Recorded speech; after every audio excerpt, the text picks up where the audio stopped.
안녕하세요, 박 언니. 코코치입니다. 네, 지난번에는 자가 포식이 어떤 건지 알아봤는데 이어서 어떻게 하면 활성화를 할 수 있는지 알아보겠습니다. 지난번에 자가 포식에 대해서 얘기를 해 주셨는데요. 그럼 조금 더 쉽게 설명할 수 있을까요? 네, 다시 한번 설명을 드리겠습니다.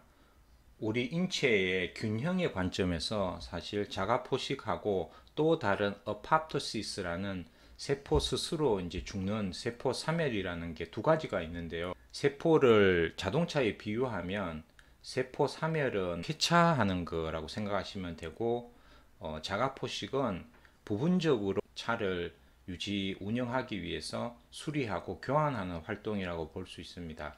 아, 네. 그러면 세포 사멸에 대한 부분을 예를 들어서 어떤 것들이 있는 거죠? 네, 세포 사멸은 사실은 세포가 우리 인체 전체의 이익을 위해서 스스로 이제 자살하는 것과 같은 건데요. 예를 들면 이런 거죠. 여성분들 매달 월경 주기에 자궁벽 세포들이 스스로 세포 사멸을 일으켜서 이제 떨어져 나가는 예가 세포 사멸의 이제 대표적인 예로 말씀드릴 수 있겠습니다. 아, 네. 그렇군요. 네, 그리고 자가 포식 스위치가 언제 온 되느냐 하면 세포에 어떤 스트레스가 가해질 때 자가 포식이 이제 발동되는데요. 그 스트레스에는 영양이 결핍된다든지 산소가 부족하다든지 또는 세포 내에 미토콘드리아 같은 소기관이 손상당한다든지 그리고 어떨 때는 병원균 침입 같은 경우 이런 스트레스가 있을 경우에 자가 포식 스위치가 온됩니다. 그러나 일정 이상의 스트레스가 가해져 버리면 자가포식이 아니라 세포가 사멸하는 세포 사멸 스위치가 온이 되는 거죠. 아, 네. 네, 그러면 자가포식을 생활 속에서 어떻게 조절이 가능한 거죠? 네, 자가포식 조절 방법에 대해서 기전을 조금 설명을 드리겠습니다.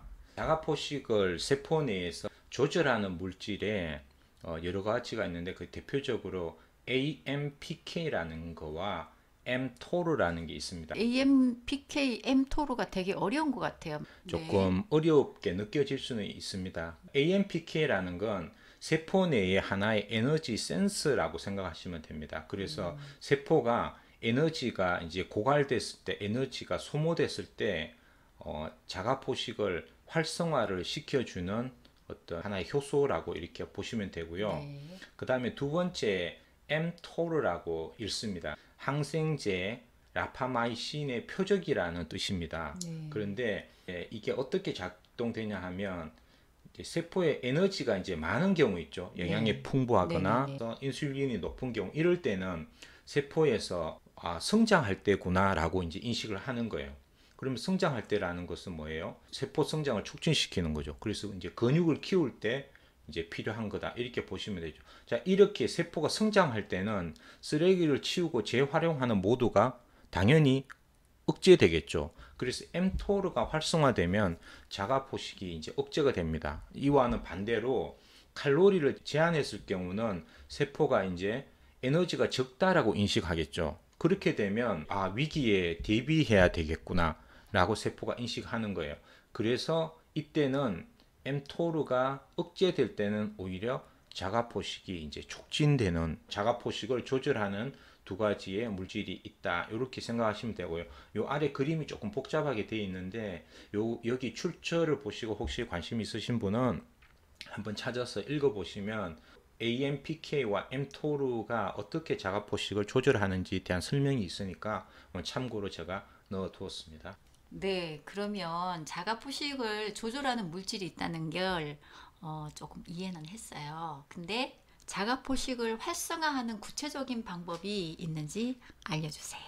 자가 포식을 활성화시키는 어떤 요소들은 에너지가 고갈됐을 때 또는 기아 상태, 이제 영양 신호가 줄어들 때, 인슐린 레벨이 이제 낮아질 때가 활성화시키는 이제 요소라고 볼 수 있습니다. 그래서 생활 속에서 구체적으로 이걸 어떻게 실천할 거냐라는 부분은 제가 네 가지 정도로 정리를 했는데요. 우선 첫 번째로 가장 간단한 방법은 바로 단식이나 금식입니다. 그래서 간헐적 단식이라든지 FMD라든지 단식, 금식을 활용하는 디톡스 프로그램 같은 거 이런 것들이 대표적인 예라고 할 수 있습니다. 그러면 FMD라는 게 뭐예요? FMD라는 거는 타임지에서 선정한 세계 이 건강 전문가 50인에 뽑힌 발터 롱고라는 분이 이제 추천하는 장수와 질병 예방법 중에 하나인 프로그램인데요.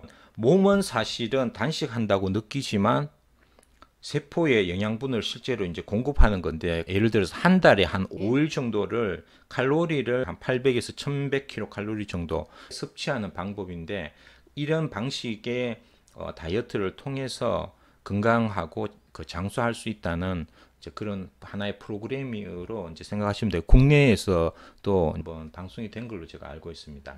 30분 이상의 유산소 운동을 한다거나, 그 다음에 HIIT라고 제가 적어놨는데, 요거는 이제 고강도 인터벌 운동입니다. 그리고 요가가 자가 포식을 활성화하는데 굉장히 좋은 방법으로, 운동 방법으로 알려져 있고요. 그 다음에 또 하나는 영양 신호를 이제 줄여주는 방법인데, 우리가 아미노산 공급을 일시적으로 제한하는 겁니다. 그래서 일시적으로 단백질을 이제 제한하는 방법도 될 수 있고요. 그 다음에 여기 보시면 인슐린 레벨을 낮춘다는 게 있죠. 외부 요소에. 그것처럼 저탄고지 다이어트라든지 또 스위치온 다이어트 같은 탄수화물 줄이는 그런 다이어트 방법도 좋은 실천 방법이 될 수 있고요. 또 건강에서 가장 필수적인 부분, 수면, 충분한 수면을 확보하면 그 시간에 인슐린 레벨도 낮아지고 또 영양 신호도 줄어들고 이렇기 때문에 자연스럽게 우리가 자는 동안에 우리 세포가 쓰레기를 치우고 청소하고 필요한 재활용하는 그런 방법들이 자가포식이 활성화가 될 수 있겠습니다. 네, 그러면 자가 포식이 노화 방지, 질병 예방 등의 전반적인 세포 건강을 위해서 자가 포식을 활성화하는 여러 가지 방법이 있군요. 네, 하지만 너무 과다해질 경우도 피해야 할 것 같습니다. 네, 일시적 단백질 제한이 자가포식을 활성화할 수는 있지만 우리가 단백질을 계속해서 제한할 수는 없죠. 그래서 우리 인체는 균형이 그래서 중요하다고 이렇게 말씀드릴 수 있겠습니다.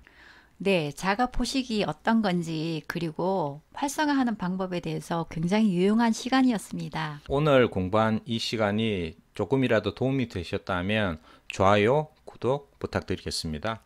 네, 감사합니다. 네, 여러분 고맙습니다. 감사합니다.